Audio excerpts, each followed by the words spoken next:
Hey guys, I just finished making a video and I looked at my desk and I was like, oh, I forgot to share those. So this is kind of part 2, but I'll make it as a separate video. I'm not that great at video editing. After doing all that practice work with my watercolor brush after I was doing all that practice work with the museum aquarelles, I felt like, oh, you know what, I think I'm getting the hang of this whole Copic coloring thing, even though I wasn't using Copic markers. And I went in and colored in an old stamp set and I was like, oh, I think I'm getting the hang of this. So I had shared this on my Instagram account and I just wanted to show people that I've been struggling with Copic markers for about 6 years, could never figure it out. And I feel like I'm just finally moving down that learning curve where things are starting to feel like they're working. And I'm sure you can compare this to other people that are super great at it and say, oh, that's terrible. Like, I definitely made a boo-boo on the cheeks, but all in all, this is actually Copic marker paper. It's Copic Xpress It paper, and these are the Zig Real Color brush pens. I'll put the exact name of the product below, but I think most people are familiar with those watercolor brush pens by now. And really, it's just kind of figuring out your technique and how each product works, and they go hand in hand. You can't learn how to use the product without technique, and technique isn't going to go well until you learn how to use the product. And I think it's very difficult to teach. It's something you just acquire slowly over time. For me, I just had to watch a lot of people for a long time, and once I got the hang of it with pencils, then I started feeling more comfortable with anything with water in it.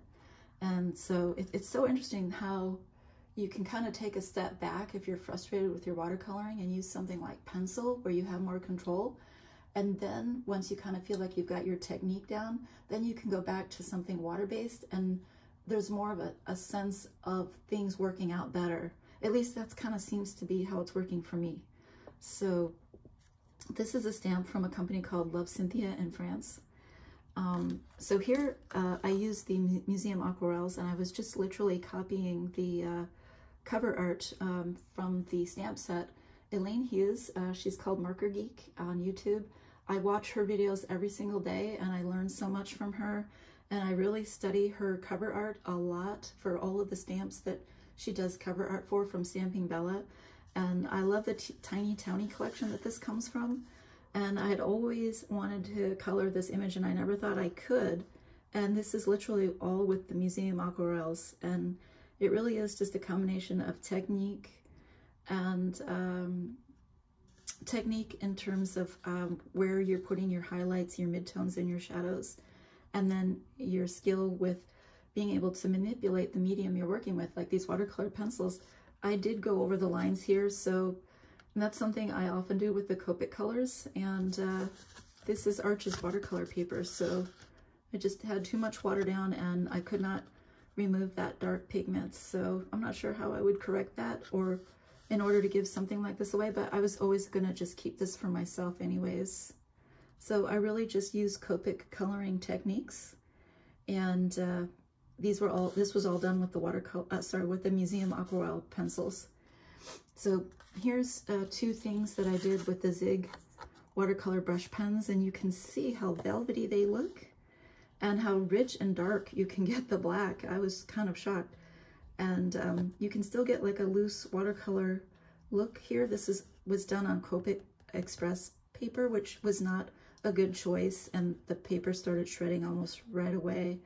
But I think this stamp set was so sweet, and it was New Year's, and this reminded me of New Year's in Japan, and we had our little bunny here for so long. So I did end up collecting a lot of images that had bunnies in them, and so it was really fun to use those Zig brush pens with this stamp set. And then here in the summertime, I'm just using Daniel Smith watercolor colors, and these were the colors of my little brownie. And so I was just, after I was really kind of taking a deep dive into the Jean Haynes watercolor world and got really sucked into the Daniel Smith watercolor line, and she kind of helped me realize and appreciate that that is a fabulous line of watercolors worth investing in. They're fairly affordable on Amazon. I definitely recommend buying the bigger tubes. They're